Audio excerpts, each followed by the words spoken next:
What does it take to live a life you'll be outrageously proud of when you die? That's really the question at the heart of this podcast. Together, we're cultivating the mindset and acquiring the means to answer this question. The Mortality Mindset breaks us free of the status quo's gravitational pull and motivates us to give the things that matter most the attention they deserve now, before it's too late. The insights and tools we've assembled along the way are the means by which we put the mortality mindset to work in the real world. Here's another way to look at it. The means we're acquiring are like ingredients in a recipe, and the mortality mindset is the heat we apply to those ingredients in order to produce the desired result. Through my own life experiences, conversations with guests on this show, one-on-one coaching partnerships, and the Graveyard Group, I've identified 6 essential ingredients in the recipe for a life we'll be outrageously proud of when we die. I call them the Big 6. Other ingredients are important and useful for sure, but none appear to me to be as important as these 6. Without them, the recipe simply doesn't work. In this episode, I'll introduce you to the first 3 of the Big 6: courage, humility, and truth-telling. Tune in to the next episode for the second 3: self-permission, self-responsibility, and self-knowledge. This is Andrew Petty is Dying, where we tap into the power of our mortality to become the people we were made to be and live the lives we were made to live. I'm your host, Andrew Petty, and I'm dying. I hate to say it, but so are you. The first essential ingredient in the recipe for a life you'll be outrageously proud of is courage.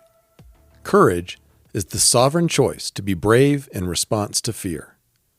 It is first among the Big 6 because none of the other Big 6 are possible without it. In fact, it's difficult to think of a single admirable personal quality or act that doesn't have courage as its foundation.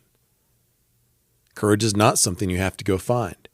It's something you choose to summon right here and now in order to take the very next step forward. We demonstrate courage when we choose to have the hard conversation, get out of bed when it would be easier to hide away, and take on a new challenge. Consistently summoning courage makes once feared things seem trivial. The antidote to fear is not becoming less afraid. It's getting more brave.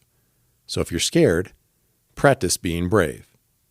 Over time, as your consistent choice to summon courage expands the frontiers upon which you're capable of operating in the world, the frontier becomes your playground. Courage is also contagious. The more we practice it, the more it inspires others to do the same. Tune into episode 5, How to Become the Boss of Your Fear, Bravery Building to Live with More Guts and Gusto, for more on courage, the first ingredient in the recipe for a life you'll be outrageously proud of when you die. How have you summoned courage recently? In what area of your life is more courage needed? The second Big 6 ingredient is humility. Humility is fueled by courage. Humility is the courageous willingness to acknowledge our ignorance, deficiencies, and mistakes, and move forward anyway. Humility is a courageous attitude of the heart that welcomes truth, no matter how hard it might be to receive. It continually verifies our perception of ourselves and the world against the feedback that others offer us. It is the sober judgment of oneself commended in the book of Romans. It is essential for learning and growth. We demonstrate humility when we ask the question that no one else is asking, despite our fear that others will think it's dumb. We demonstrate humility when we confess our wrongdoing and ask for forgiveness. We demonstrate humility when we submit to the guidance and instruction of someone wiser than us. We demonstrate humility when we can acknowledge both our strengths and our weaknesses without any inflation or deflation of who we are. How have you demonstrated humility recently? In what area of your life is more humility needed? The third Big 6 ingredient is truth-telling. Truth-telling is fueled by courage and humility. Truth-telling is accurately defining reality, first for ourselves and then for others. Often the only thing harder than telling others the truth is telling it to ourselves. It requires us to acknowledge who and where we actually are versus who and where we'd like to be or think we should be. Often, it highlights difficult actions that we need to take. Life can feel easier in the short term when we don't tell the truth. But the degree to which we fail to tell the truth will be the degree to which our relationships with ourselves and others are based on lies. The short-term costs we incur for telling the truth pale in comparison to the long-term costs we incur for living by deception. Very few of us set out to intentionally lie to ourselves and others, but we encounter significant internal and external obstacles to truth-telling every day, and we're not even aware of many of them. For example, if we grew up in a family that only approves of certain professions, we may find it very difficult to acknowledge the truth that we're not well suited to any of them. There could be big relational costs associated with telling the truth. Remember that there are big costs associated with not telling the truth, too. A classic example is the middle-aged man who realizes one day with dismay that his corner office and high-paying position were someone else's dream, not his, but he wasn't willing to acknowledge the truth when it tugged at him along the way.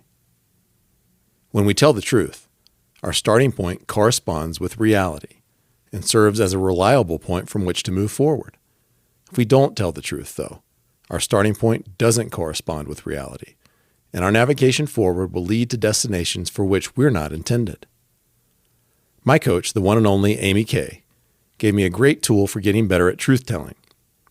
Whenever you're finding it difficult to accurately define reality in a specific situation, finish the sentence, "The truth is," as honestly as you can. For example, the truth is, I feel scared about this opportunity, even though I feel like I'm supposed to be excited about it. How have you told the truth recently? In what area of your life is more truth-telling needed? I don't enjoy cooking, so this whole recipe metaphor is a stretch for me. For me, the simpler the recipe, the better.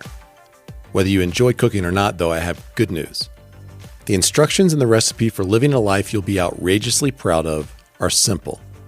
Just keep adding more. More cups of courage, heaps more humility, tons more truth-telling. You get the idea. With this recipe, more is always better.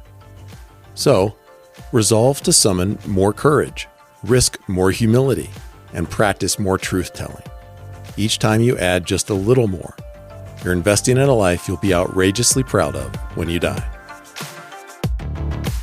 I'll introduce you to the other 3 big 6 ingredients, self-permission, self-responsibility, and self-knowledge, in the next episode. In the meantime, remember, you are going to die, but you're not dead yet, so get after it. If the big 6 are essential ingredients in the recipe for a life you'll be outrageously proud of when you die, then the graveyard group is the kitchen in which you become a master chef. You and your own personal, confidential board of advisors help each other perfect your recipes for amazing lives. The Mortality Mindset is the heat that energizes your work together. Step by step, week by week, you give the things that matter most the attention they deserve now, before it's too late. Break free from the status quo, become the person you are made to be, and live the life you are made to live. New groups for men and women are forming now. To learn more, visit andrewpettycoach.com to schedule a free session with me, or find me on Instagram, Facebook, or LinkedIn at Andrew Petty Coach. I'm so glad you tuned in today. Don't forget to follow this show, and I'll see you next time on Andrew Petty is Dying.